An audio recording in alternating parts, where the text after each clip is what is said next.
And to me, this is just the biggest red flag that I could ever see, and it shocked me, honestly.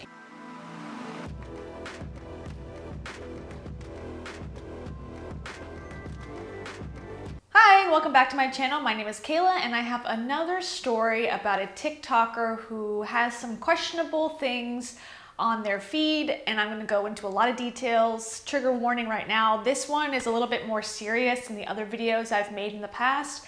I usually try to keep like somewhat of a jovial tone. This one's going to be a little bit more serious because it does involve children. And right off the top, I want to say I do not know this person in real life. I do not know any more than what I've seen online.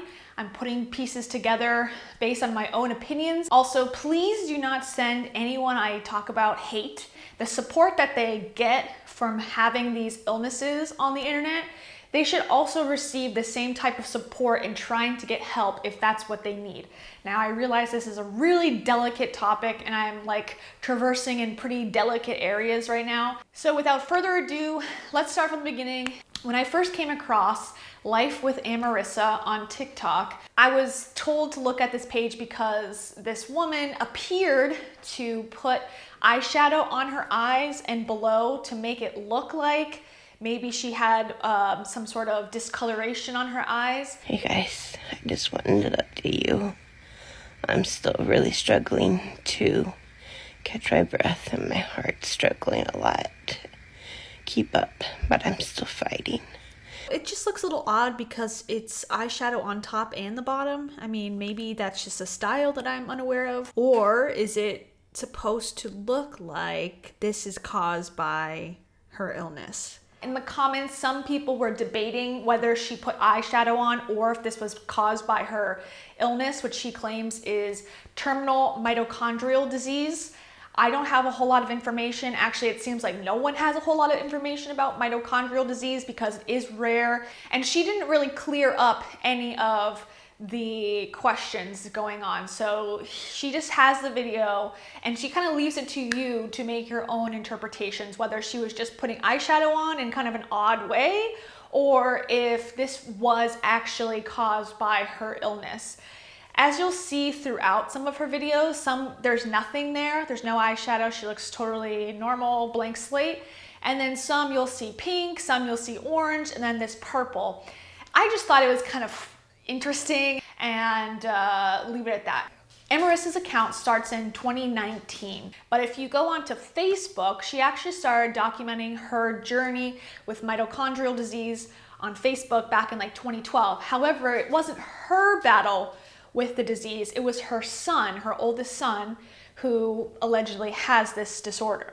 So back then she was raising money for certain walks, she was posting about his journey, posting photos. It looks like he might have been in a wheelchair at one point. And she has two other children who then she says also had the disorder.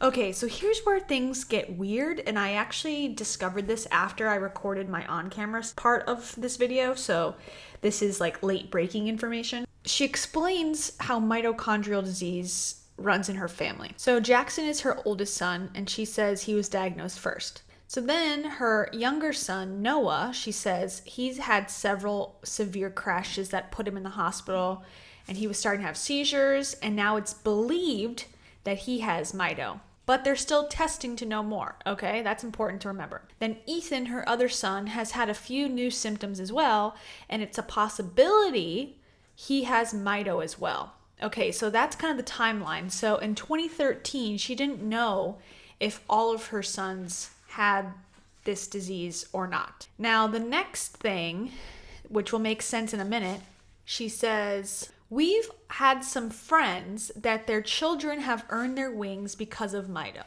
Many more friends whose children are very close to earning theirs. Now we jump to July of 2020. She says all 4 of my children were born with mitochondrial disorder, like me. So you could argue, well, they were born with it, just not diagnosed till later. In this TikTok, she says, my daughter was more severe and earned her wings at birth. Now, her daughter was not mentioned back in 2013. So she's saying that at birth, she died from mitochondrial disease. On this TikTok, She says her birthday was in 2007, and that would mean that she would have died much before that 2013 post was made. I just find it completely odd that you wouldn't mention in that Facebook post about your own daughter, but you would mention a child losing their life to mitochondrial disease, but not your own. And I find it very odd. I don't know what it proves, but the timeline does not make sense. And then if you go back to what she's saying here, her middle son was diagnosed at 3 and the youngest at birth. But that's not true. According to her post, I mean, her youngest looks like a toddler in this photo, and they were still running tests back in 2013. And here's a question that someone asked that I thought was interesting, because obviously she's saying that all of her children have had this disorder, and why someone's asking, why did you choose to have children? And here's her response. I knew I'd get this comment. One day I knew I would get this question. But I have to ask, why come on and be so mean? And why are you even following me? I know I don't need to answer this. I don't need to defend myself. I don't owe anybody an explanation. They're my kids. But just so that people know, I didn't know that I would pass this on to my children. I wasn't diagnosed with a mitochondrial disease until after my son was diagnosed, and we realized that that's what I had, and we did genetic testing. My middle son, we didn't know he had it until he was 4, and I had already had my third son. So no, I didn't know. So this is the thing that concerns me the most, and I'm going to put the TikTok up now. Okay, I'm just going to read it. So she says, my 3 boys and I all have a terminal illness. I wonder who will pass first. I want my boys to live a long life, but I also don't want them raised by parents who were abusive. So I think it would be better for them to die before me. But to face the idea of my 3 boys dying haunts my dreams. Yeah, I would hope so, that it would haunt your dreams. This is a crazy thing to say. I'm sorry. This, to me, crossed a line. To me, this is just the biggest red flag that I could ever see. It seems like the last few weeks, it's really been ramping up again, for where she's saying that she only has limited time left. She doesn't know how long she's gonna make it. Her body is ready for peace. I think that's insinuating death, in my opinion. She says that she's fighting until God calls me home. So kind of putting it out there that it could be soon. She can't walk anymore. This one I showed with the eyeshadow, but her caption says, never goodbye, just see you soon, I love you forever. And she tags a fellow creator on TikTok. She says, if I die, I want everyone to know. She talks about being a mom, how much that meant to her. Again, this is from April of 2020. She says, it's not goodbye, just see you again. I love you all so much. I want you all to know how much you touched my life. So it's almost like, I want you to know how much you've touched my life. I'm out. I'm leaving. I'm dying. Here's one from January where she's showing a picture of her children hugging her, and she's saying, not ready to say goodbye. She says she has heart failure, organ failure. She's got respiratory issues, heart failure, kidney failure. Heart failure is worsening, heart failure, LV aneurysm, multi-organ failure. She's had sepsis about 11 times in that short period of time, so from 2019 to today. Okay, septic again, urosepsis. She has a 30% chance of survival because of her fungal infection that's causing sepsis, organ failure, sepsis labs have worsened, multi-organ failure because of sepsis, and again, sepsis. Also, she has all of the online fundraisers except for GoFundMe. Hi, my name is Amarisa, and I have 3 amazing sons, and we live each and every day with a mitochondrial disease. It is life-threatening, progressive, and no cure or treatments, which leads to a lot of hospital stays and doctor's appointments. Over the past few months, I've been going into respiratory and heart failure, and I've missed a lot of holidays with my sons. I'm getting stronger every day and will be going home soon. I would love to celebrate my 3 sons' birthdays and make it a very special day, but as a single mom, I don't have the financial means to make this as special as it could be. That's where I need help. I've created an Amazon wish list of the things that we need, and that I know my boys would love to make this day special. So, God has really blessed me, and He's blessed a few people from TikTok that have reached out and have sent us a little bit, well, help, blessings, financially, and it's been amazing, and I don't have words. I'm so grateful. But I do have, in my bio, I have a link tree that has an Amazon wish list of things that I need for physical needs, but also things that my boys need, things that they want, games, toys. I have Venmo, Cash App, and PayPal all linked in there. It's in my bio. If anybody wants to help me to make a bucket list dream come true for my boys, to have Christmas in July, it would mean a lot. But in this TikTok from Christmas time, she's insinuating that all of those Amazon boxes behind her are from her TikTok following, and she's basically saying thank you, that you guys are better than my real family, and she's doing that by just lip syncing over a song, basically saying that.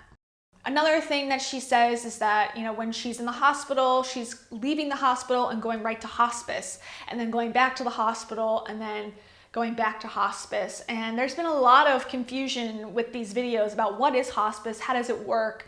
A lot of people claim they're in hospice, but palliative care is different than hospice. Today's been hard. Today the nurse came back out. I had to re-sign all the paperwork. Restarting hospice.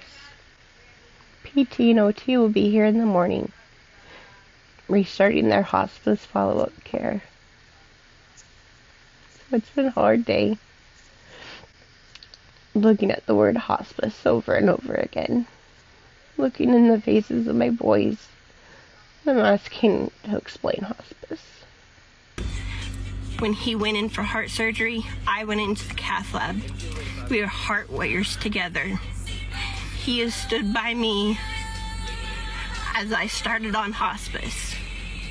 And for a person who has numbered days left, I don't have room in my life for drama. She's been in the hospital on and off for the last 3 years. And I'm talking about week spans, and then a day home, and then back in the hospital for weeks. The one thing that you would expect to see is a specialist or some sort of doctor that works with her primarily over and over and over again. And that's not what you see with Amarisa. You see her in various hospitals. You see her claiming in this TikTok that, the doctor is refusing to see her. The TikTok I just showed, these are the comments from that. She says, she's responding to somebody and says, I'm terminal, cardio, I'm assuming cardiologist, literally said, we can't keep a bed for you. You're going to die anyways. Your kids can't see you in the hospital. Spend your time with your kids. But if I stay home, I will have weeks maybe. If I can recover from this crash, I could have months. And this is obviously from March, during the peak of the pandemic. I mean, I'm not an expert, as I've said many, many times, but I think if you're truly dying, no doctor in their right mind is going to send you home, even if COVID's happening. And then this is from a different incident, but I thought it was important to include from a separate issue back in April. She's got a comment. This is her nurse. She asked me to post. We intubated her and she has stabilized. Thank you for love and prayers. I highly doubt or have a very hard time believing that a nurse would, number one, know how to post on TikTok, and that if you're being intubated, that you would have the frame of mind to tell your TikTok followers that you're stabilized and all good. I mean, it just seems ridiculous. A lot of people ask, what's the motive for these people to do something like this? And a lot of people assume it's just money. And yes, I think that is a motive, having trips and gifts and money for the house and that sort of thing is a motive for sure. But attention, love, these are strangers on the internet that are giving her all this attention, all this appreciation because she's saying that she has days left to live, and that is an addictive feeling. Addiction is something that you cannot just cut off, even when you're called out. Even when your family says, we know you're doing this, please stop. It's not that simple. My own opinion here, she may be addicted to the attention she gets online by claiming she's dying, and there's no reason for her to stop. I just hope that her children are safe and that they are okay, and that if they are not sick, and if she's not sick, the way that she says she is, that they can recover from the trauma that they are most likely experiencing. In conclusion, please do not call her or find her information or dox her or do anything negative. I just think this message is for people who are on these social media apps and see people claiming to be sick or claiming to have some sort of issues. Just look, spend the time to judge for yourself, and do not shame other people for questioning them.